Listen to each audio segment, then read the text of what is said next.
you so much. Go and open up your Bibles to Revelation 17, and we're going to look at all of Revelation 17 tonight. I'm going to be honest with you. This was a difficult chapter to study. I was here until 6:05 today, and then I went home at 8, came right back, all right? So just working through chapter 17, trying to figure out what it means and be able to explain that to you in a way that's understandable and not confusing, because it probably will be confusing at times. In fact, as I was studying this chapter, that's how I felt. It was the more I studied, the more confused I got. All right, you ever been there before? The more you studied something, the more confused you got. Maybe it was with math. Maybe that's your thing, all right? Maybe that's not your thing. And the more you learn about math, the more confusing it gets to you. Maybe it's new technology for you. I love new technology. I love the latest Apple Watch or phone or whatever comes out. Apple's got this thing now that they're $3,500 glasses you can put on it. Like it turns your whole world into a computer screen. I'm not going to buy one because I can't, but I think it's really cool, all right? But some of you are like, nah, I can barely operate my flip phone right now. So maybe new technology is something that the more you learn, the more confused you get. For you men out there, maybe it's just women, right? The more you learn, the more confused you get, right? I don't know. Maybe that's true. Maybe it's not. But listen, you could study some of these things in Revelation for a lifetime, it seems like, and still not be able to grasp every single detail of what's going on here, even in Revelation 17. So the last couple of weeks in Revelation, here's what we've been talking about. We've been talking about the wrath of God and when it happens and how it comes, and most people agree on that. Most people agree that this is what these texts mean, and the wrath of God at least is going to be finished on a day in the future, right before Christ comes back. Almost everybody is in agreement there. But now we get to chapter 17. And as much agreement as there was in the previous chapters, there is disagreement, and maybe even more so when it comes to chapter 17. We've actually just finished a major section in Revelation. So we have chapters 1 through 3 of Revelation. That's kind of like our introduction. The churches John is writing to, this great vision of Jesus. And then the 7 churches that John is writing to, that Jesus tells him to write to, and this letter of Revelation is going to be passed to them. And then from 4 to 16, we get the judgments coming from the throne of God. So we get the picture of God starting in chapter 4. We get the Lamb who is worthy to open the seal in chapter 5. And then in chapter 6, the 7 seals are open, and that basically just leads us on a path all the way to chapter 16. When we got the 7 seals, the judgments of God coming, and then you have the 7th seal, which leads to the 7 trumpets. And judgments of God come in those, and then the 7th trumpet leads to the 7 bowls, and the God's judgment and wrath is finished, right? It's complete. It's completely poured out on all sin in those 7 bowls. And then Christ returns. He's victorious in his battle, and then we're going to talk about this millennial kingdom as we get to chapter 20. So that's what we just finished in chapter 16. Now chapter 17 starts the final section of Revelation, which we can call something like this. We can say that it has to do with, as soon as I find my notes right here we go. The harlot, the king, and the bride. All right? So we're going from the judgment, the throne judgment, to now this section talking about the harlot, the king, and the bride. Now chapter 17, it takes us back a little bit. Now Revelation has done that before. Revelation is not always here's the beginning and here's the end and here's a step-by-step sequential order of how these things are going to take place and when they're going to happen and all this. Sometimes it goes back and it talks about something again and goes back through it again. We've seen that before. We're going to see that again. Because if you remember in chapter 16, we are brought right up until the point where Christ returns. The lost are judged. God's wrath has been poured out. The battle has been won over Satan, and now Christ is about to return and accomplish that victory, right? The battle the troops are gathering, and then Christ is going to return and be victorious. Well, now chapter 17 is going to take us a little bit further back, and then we're going to come right up to that point again, and even past that point where Christ is victorious, where he has come back, and he has conquered Satan and all the people that have fought with Satan. So we're kind of going to go back to those 7 bowls a little bit in chapter 17. And we're going to see some events that might take place in the midst of that, leading us to the return of Christ. And even past the return of Christ, as we're going to see his ultimate victory in chapter 17. Now, like I said, my brain's a little bit fried right now. Just trying to figure out all these things that are going on in chapter 17. So, you know what? I'm going to try my best. I might be wrong. That'll be all right. We can talk about it later. And but here's the issue. Not really the issue. Here's the great thing about Revelation. Is that where there's disagreement in chapter 17, there's disagreement in some of the minor things that happen. But everybody agrees in the ultimate point. The ultimate point that we see, especially in Revelation, and especially in chapter 17, is this. Is that Christians would persecute, yes. Things could get bad and rough for believers, yes. But ultimately, Christ reigns. And He rules. He's sovereign. He's in control. And He's victorious. And that leads us to a question. Which kingdom are you going to follow? Which king are you going to worship?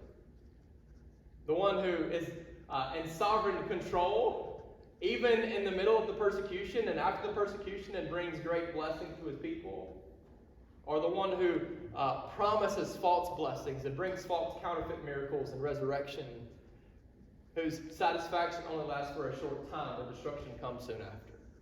That's the question that we're left with in Revelation 17. And so let's answer it. Look at verse 1. First thing we're going to see is John's vision.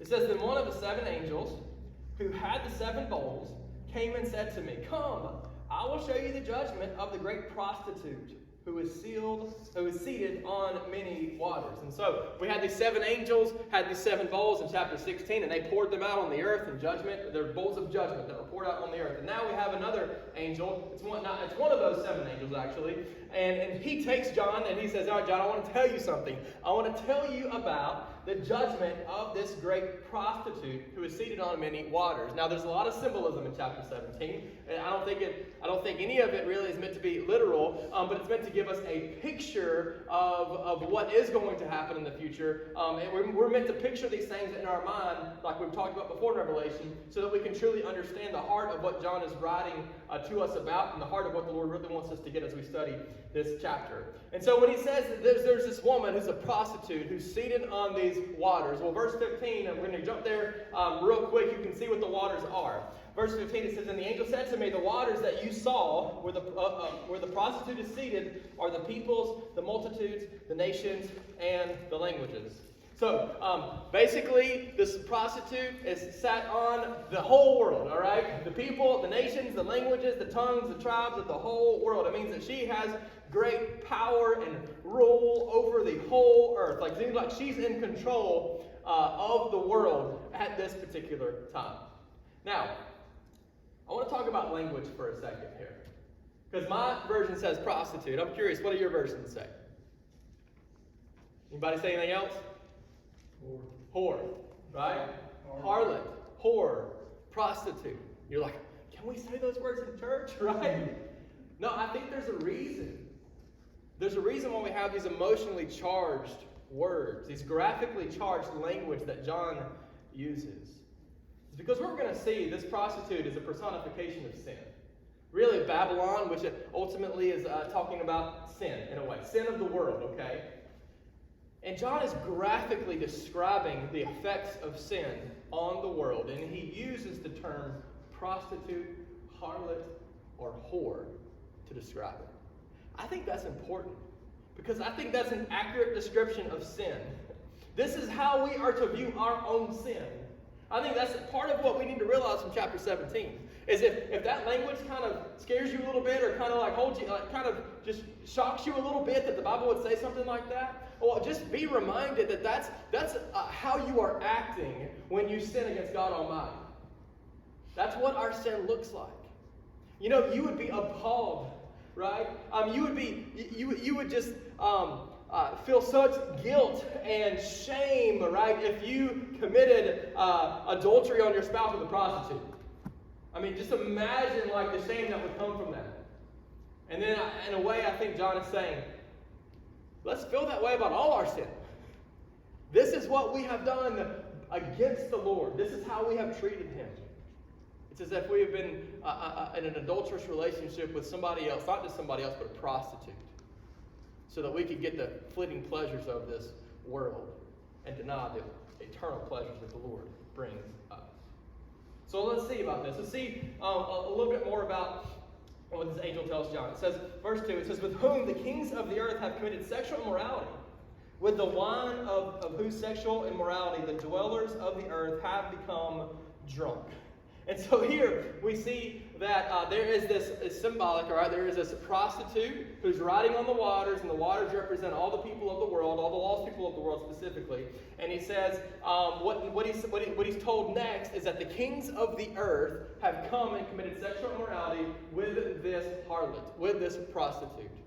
And not only that, it's not just the kings of the earth, but it says the dwellers of the earth have actually been intoxicated. They become drunk off of the wine of her sexual immorality too. So it's not just the kings, but it's all over. People all over the world have done this, have committed this sin, have committed this sexual immorality with this prostitute. Now, often in the Old Testament, sexual immorality is used to talk about idolatry. So sexual immorality is a sin that's included in here, what we're talking about. But it's more than just sexual immorality. It's all sin. It's all idolatry. In fact, you look at the book of Hosea. Remember that? Hosea and Gomer, what does the Lord tell Hosea to do? Marry an unfaithful, adulterous woman named Gomer. And she's going to cheat on you, right? She's going to be unfaithful to you. And what's that a picture of? It's supposed to be a picture of Israel and how they've been unfaithful to the Lord, how they've had idolatrous relationships and worshipped other gods and not been faithful to their one true God. When we look at this, we see that the people of the world have turned from the Lord and gone to the great prostitute of idolatry. Why? To satisfy their external needs their eternal needs with the temporal pleasures of this world. They've looked for what only God can give them. They've tried to find them in glory and fame and renown and popularity and money and sex and greed and power. But those pleasures that only the Lord can give cannot be found in those things. And so this is what the angel tells John. I know you're like, well, what does all this mean? All right, we're getting there. But now John sees a vision in verse 3 that tells us a little bit more about this woman. So we see, verse 3, it says, and he carried me away in the Spirit. This angel carried John away in the Spirit. This happened to John before, into the wilderness. And what does he see? I saw a woman sitting on a scarlet beast that was full of blasphemous names, and it had 7 heads and 10 horns. And so now, John is carried away. The angel tells him something in verses 1 and 2, and now in verse 3, he shows him something. He shows him this woman, this prostitute that we've been talking about in the wilderness. And now instead of riding on water, what's she riding on? Scarlet beast. Now, how is the beast described? There's 3 things, right? What's all over him? Blasphemous what? Names. How many heads does he have? 7 heads. How many horns does he have? 10 horns. If you go back to 13:1, you know what you see? A beast. 7 heads, 10 horns with blasphemous names. This is the Antichrist. The fact that he's scarlet, bright red here, actually connects him with the dragon, who is Satan in chapter 12. But this is the Antichrist. All right, we're gonna learn more about this beast a little bit later. But for now, here's what I want you to see. This beast seems to represent the political evil system of the world. We talked about that when we went to chapter 13. That the Antichrist, this beast, refers to this political system of the whole world that opposes God, and at the end of time maybe will join together in some way and oppose God even greater. Right? So the spirit of the Antichrist is here now, a governments that oppose the Lord, and it will be even in a greater sense in the future. Now, if there is a leader of this government system, it would be all right to call him the Antichrist. All right? And so that's what John is talking about here. That's who this beast is. Now, this woman seems to represent the spiritual side of things, the false religions that oppose the Lord. And now the fact that this woman is riding on this beast, it seems like they have joined together in opposition against God. Political and religious, both false, both enemies of God, come together, and they are now working together to oppose the Lord. But we know what happens when people try to oppose the Lord. It never goes well for them. So let's learn a little bit more about this woman, about this prostitute in verse 4. It says the woman was arrayed in purple and scarlet, and adorned with gold and jewels and pearls, holding in her hand a golden cup full of abomination and the impurities of her sexual immorality. So here's what you see. You see a combination of both beauty and wickedness. Beauty and wickedness. I mean, great beauty and great wickedness. It says she's dressed in purple and scarlet. That means that she's dressed in a beautiful way, but also dressed in a seductive way. She's dressed in a way that shows her economic prosperity and also her wickedness. What she's done with her wicked ways of prostitution, she has gained much from and has nice clothes and jewels and pearls and all these things to show, to adorn herself with. So she looks beautiful, but also seductive. I wonder if many of us would see the vision that John sees, if we might blush about what we see and how this woman is dressed and how she looks. All that she has looks great. It looks pleasurable. But we're going to see that it only lasts for a time. It only brings pleasure for a short time. It's fleeting and ultimately empty. She holds a golden cup full of the abominations and iniquities of sexual immorality. This again, it shows her wealth, but her promiscuity, right? It shows her beauty, but also her wickedness. She may be attractive and beautiful, but she bites. She bites hard. And she brings about death and destruction. In fact, we're going to see in just a little bit the kind of destruction that she brings about. Look at verse 5. It says, and on her forehead was written a name of mystery. So we get her name, right? Here it is. Babylon, the great mother of prostitutes and of earth's abominations.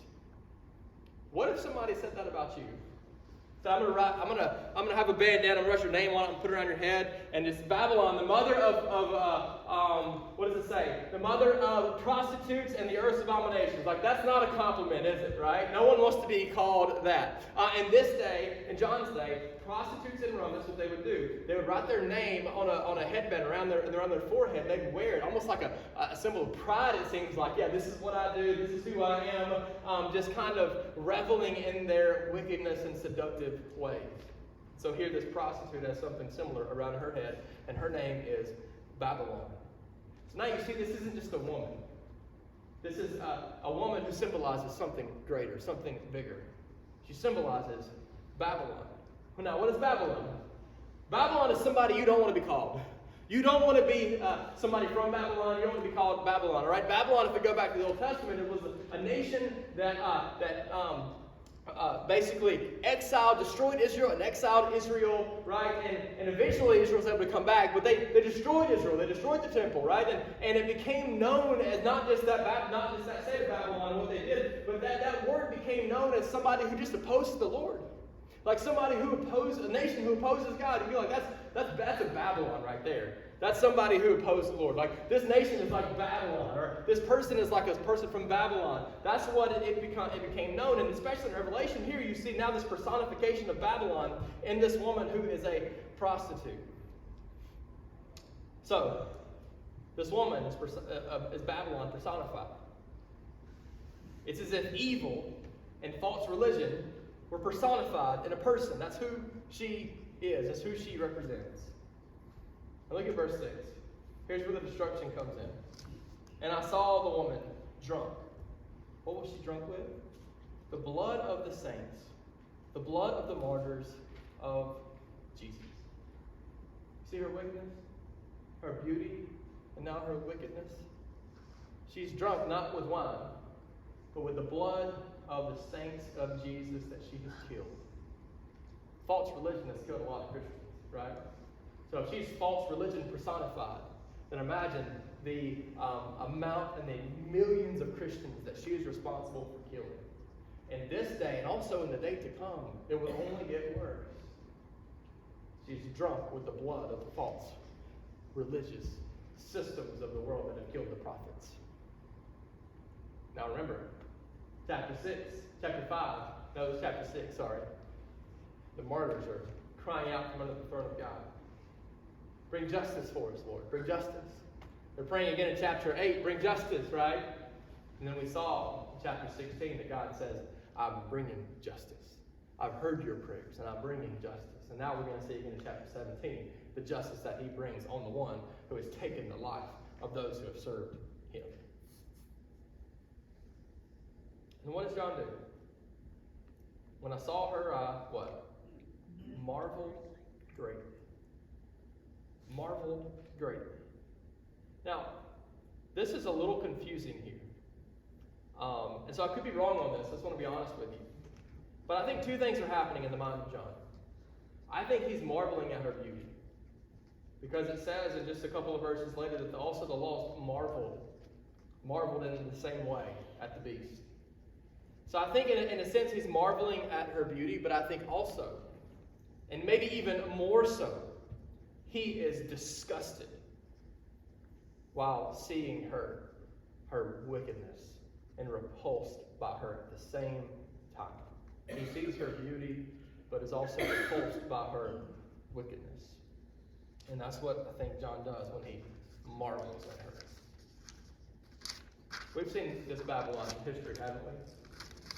When we talk about just false religious system personified, evil personified, those who oppose the Lord personified, like we've seen the spirit, if we can say this way, the spirit of Babylon in almost every single generation, haven't we? I mean, you can go back to Egypt and you can see how they opposed the Lord. You can look at the Assyrians and how they treated Israel and how they opposed the Lord, right? We've seen that. You can look at Sodom and Gomorrah and how you can see Babylon in them because they opposed the Lord, this false religious system that opposed the Lord. You can even look at Rome in Jesus' day and the false gods that they had and how they persecuted Christians, how they were also like Babylon and opposed the Lord. Even in more recent past, right? Nazi Germany, somebody who, a kingdom, a nation who opposed the Lord. China at times has opposed the Lord in this way. We can see Russia has opposed the Lord in this way. North Korea has opposed the Lord in this way. And you know what? We could even say that the United States of America is even too, just like Babylon. Because we have false religious systems in our nation too that have come together and oppose the Lord. But if we were to see this woman like John did, I think we would be shocked and disgusted. We'd recognize her beauty and her appeal, yes, but we'd also see her great wickedness. Isn't that a personification of sin? Like when you think about sin in your life, that's how it works, right? I mean, there's beauty there. That's why you commit it. But that beauty is fleeting and it passes, and all of a sudden destruction comes after, guilt comes after. If you're a believer, conviction comes after because you realize what you did brought you a little bit of pleasure, yes, but not the ultimate pleasure that the Lord promises you in His name, right? And so I think if we looked at this woman, right, if we are able to see this vision that John sees, we would be disgusted. Like, a woman does this with her body? A woman allows others to do this to her body? This woman also is drunk with the blood of the saints of Jesus Christ. Like, we would be absolutely disgusted by this. And I think it's a point of application that we can bring to our own lives, is we should be just as disgusted by our own sin as we would by this woman.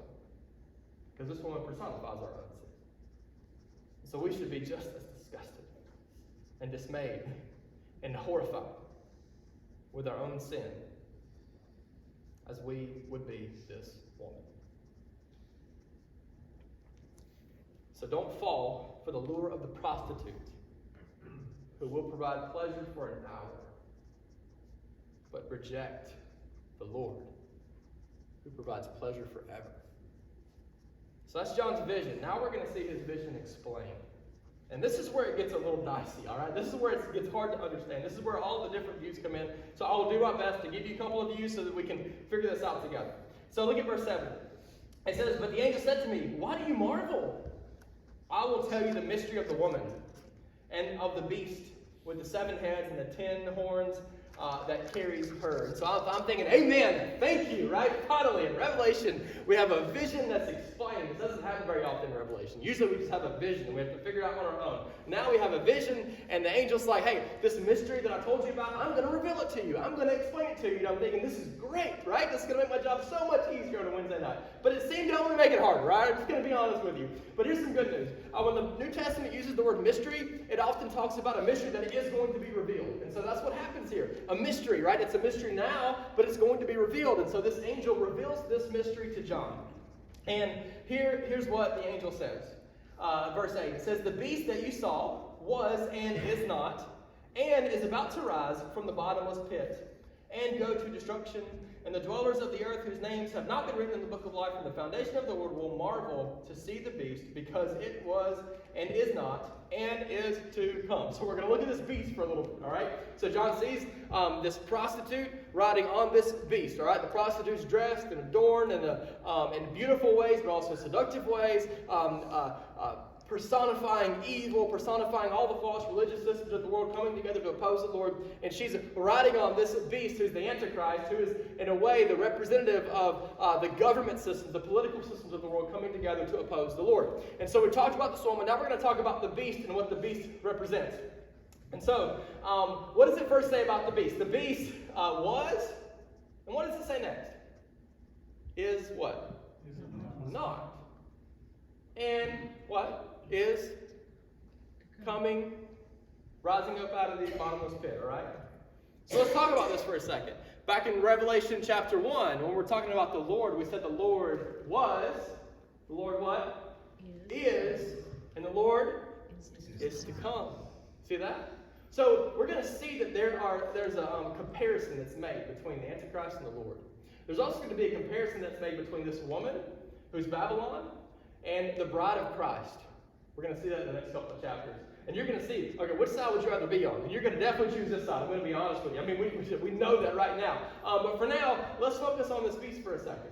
So he was, he is not, and he is going to be rising up out of the pit. And Jesus is who was and who is to come. Later in Revelation, we see that he just was and is because he already has come a second time. And so we don't have to say that part anymore. He just was and he is and he was and he will be forever. But now this beast, it seems like he existed and then he was not. And now he comes rising back out of this bottomless pit. Now two things could be going on here. One is, if you remember back in chapter 13, when we talked about this beast the first time, one of his heads had a mortal wound, but it was healed. And what we said was that was a counterfeit resurrection. It looked as if this beast had died and came back to life, to mimic what Christ had done. And because of that, the world marveled at him and they worshipped him. So this could be talking about that exact same event, where this beast seems to die and be resurrected, and then the world, the lost world, marvels at him. That could be one thing that's happening. Now, another thing that could be going on is this. He could be talking about a counterfeit second coming. So the beast has already died and supposedly resurrected in chapter 13. And now he's gone away. He is not, but he's coming back. So what he's doing is he's mimicking and counterfeiting Jesus' second coming now. Regardless of which one is true. Here's what we see. Satan can't come up with anything on his own. All he can do is imitate the Lord, and he does so in a very poor way. Because what do we see? Christ, what does he do? He dies, and he's resurrected. And he's resurrected in victory and glory. And he ascends to heaven, and he comes back again to rule and to reign forever and ever, right? What does it say the beast does? He is not. And then what happens? He rises up out of the pit, the bottomless pit. And what happens to him? He goes to what? Destruction. See that? The future of the beast in his counterfeit resurrection is destruction. The future of Christ in his true resurrection, ascension, and coming again is ultimate rule, reign, and victory. He has nothing on, this beast has nothing on King Jesus. Nothing. And it says the lost here, those whose names are not written in the Lamb's Book of Life, they fall for it. They marvel at this beast. They worship this beast and its image. The counterfeit miracles, the counterfeit resurrection, the counterfeit coming again. And they follow it to the bitter end. That's one part of the beast. Now let's get to the other part, verse 9. Here's what it says. It says, this calls for a mind with wisdom. The 7 heads, but now we're talking about the 7 heads, right? The 7 heads are 7 mountains on which the woman is seated. They are also 7 kings, 5 of whom have fallen. One is, and the other has not yet come. And when he does come, he must remain only a little while. So what does this mean? The angel actually goes on and says, all right, this beast that has 7 heads, I want to tell you why it has 7 heads. The first he says the 7 heads refer to 7 mountains. Now Rome in this day is said to be built on 7 hills. So many people think that it's talking about the city of Rome here. It says Rome is built on 7 hills, and so the these 7 mountains that these 7 heads refer to is a picture of Rome in that day. Now that could be part of it, but I don't think that's the whole story, because the angel goes on to explain something else. He said it's not just 7 mountains, but also these 7 heads refer to 7 mountains who are also 7 kings. And he says 5 of these kings have already fallen, 1 is reigning right now, and the other is still yet to come. And this is where we get a lot of different interpretations. What does all this mean? What does it mean for us today? What does it mean for them in that day, right? So here's what some say. Some say, since the 7 mountains, since Rome was built on 7 hills or 7 mountains, then the 7 kings must refer to 7 physical kings that are emperors that Rome had. Here's the problem. Rome had a lot more than 7. So which 7 do you choose? How do we go about that? But some people do believe this. And they said that 1 is reigning in that day. In John's day, 1 would be reigning, all right? 1 would maybe Nero would be reigning in that day. And then at the end of time, in a future reign of maybe even a Roman king will come, and then Jesus will return. That could be one possibility. Others say this. Others say no, this isn't a reference necessarily to Rome. It includes Rome, but it also goes to the ends of the earth. And what it's talking about is world empires. 7 world empires. And so they go back to places like Daniel 2. Remember in Daniel 2? Nebuchadnezzar had a dream. And he said, all right, all wise men of my people, I want you to tell me what my dream means. But he didn't tell them what the dream was. I'm going to kill you all if you don't tell me. But Daniel knows. The Lord gives Daniel the interpretation. And so he goes to the king. He tells him the dream. And he also explains the dream. And he sees this great statue, right? This head of gold. And, you go all the way through. Basically, it's a statue that refers to several different kingdoms. You had the Medo-Persian kingdom.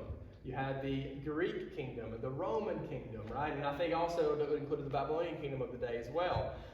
So they think about that. They're like, I think John is looking back to Daniel and interpreting some of those things for us. And so when he talks about these 7 kings, perhaps John is doing this.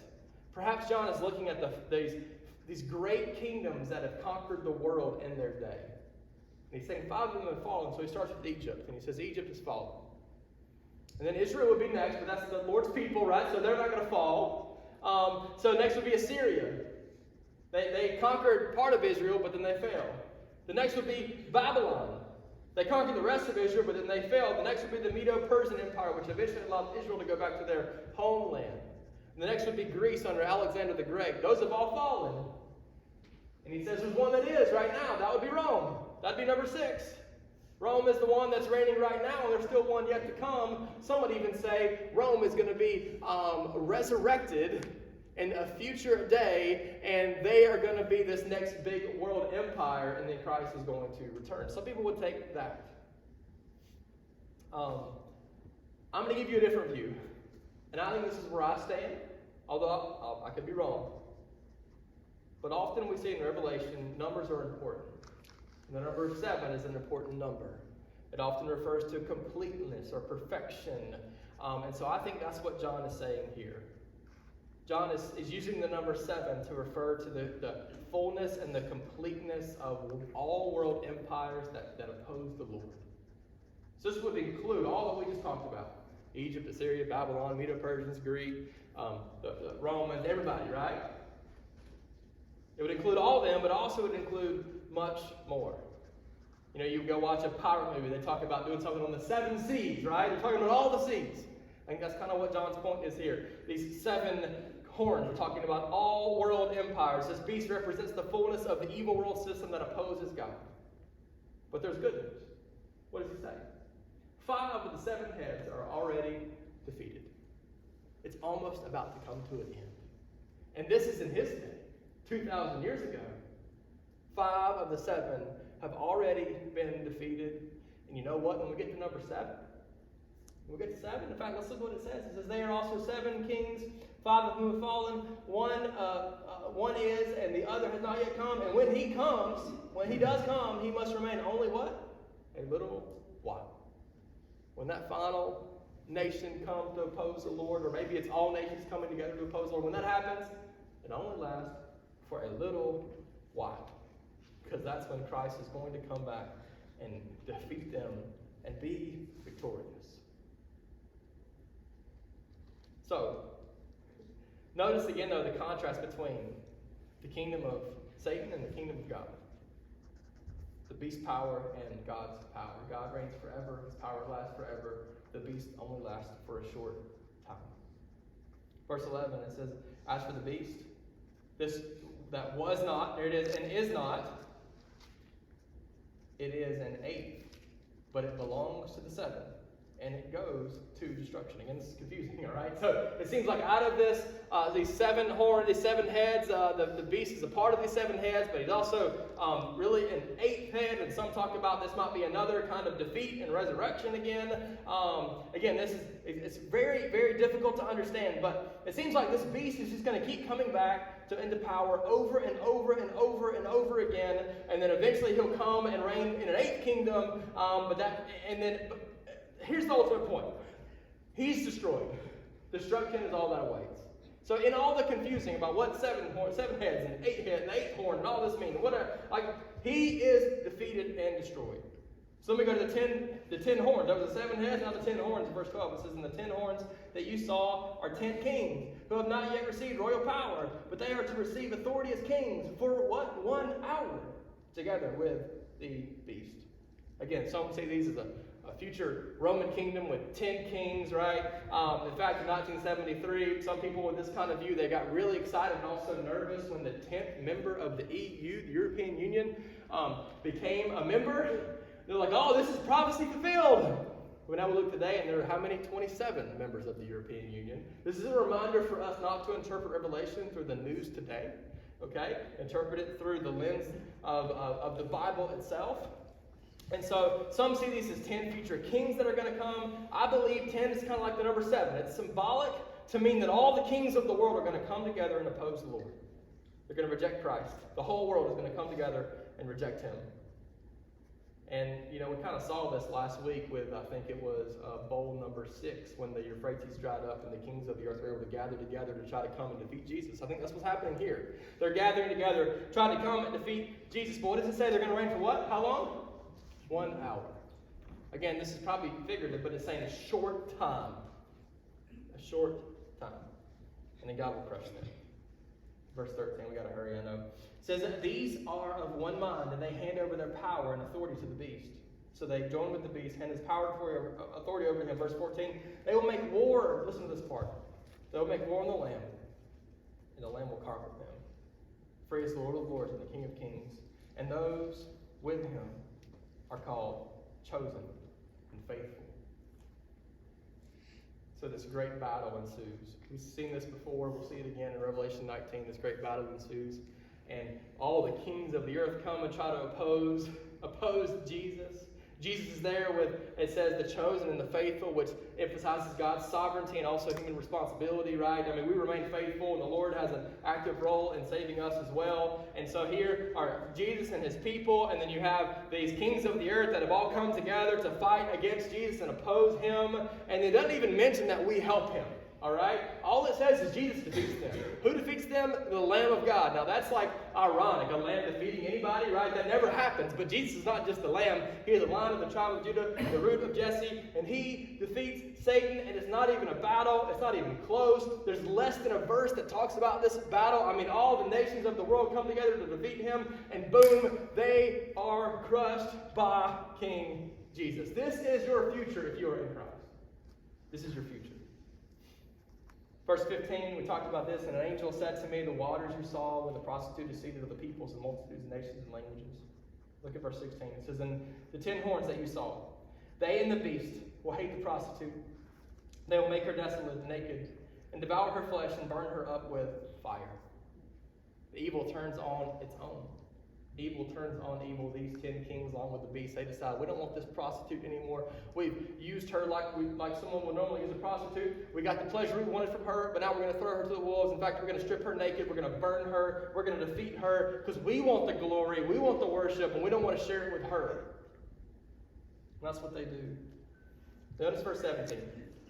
For God has put it into their heart to carry out his purpose by being one mind and handing over their royal power to the beast, until the words of God are fulfilled. And the woman that you saw is the great city that has dominion over the kings of the earth. So I just want to leave you with this. God has been in control the entire time. God uses the works of evil. He does not commit evil and does not make anyone commit evil either. But what he does is he uses the works of evil for his divine plan and purposes. Think about how sovereign God is. He is sovereign. He is sovereign over all. He's even sovereign over his enemies. And he's even sovereign over what his enemies will do. So who can defeat the Lord? Nobody. Nobody. God will win, and he will keep his word, especially the words that we just read in Revelation 17. He will win. He will be victorious, and if you're on his side, you will be victorious too. So just a couple of questions. Which kingdom will you follow? Which king will you worship? Will you follow the empty promises of the prostitute or the perfect and faithful promises of the Lord? Don't be like the world. Here's what the Lord does. Here's what the world does. The world tries to purchase the pleasures and satisfaction from the world that the Lord gives out freely. Do you see that? In our sin, what are we doing? We're trying to gain satisfaction and peace and whatever we think will fill our hearts, right? We try to even purchase that, even through the form of a prostitute, as mentioned here in chapter 17. But what does the Lord do? The Lord freely gives you perfect satisfaction in him. The Lord freely gives you abundant life in him when you place your faith in Jesus. And so never sell for purchasing something from the world that the Lord promises to give you for free. Let's pray. Father, we thank you for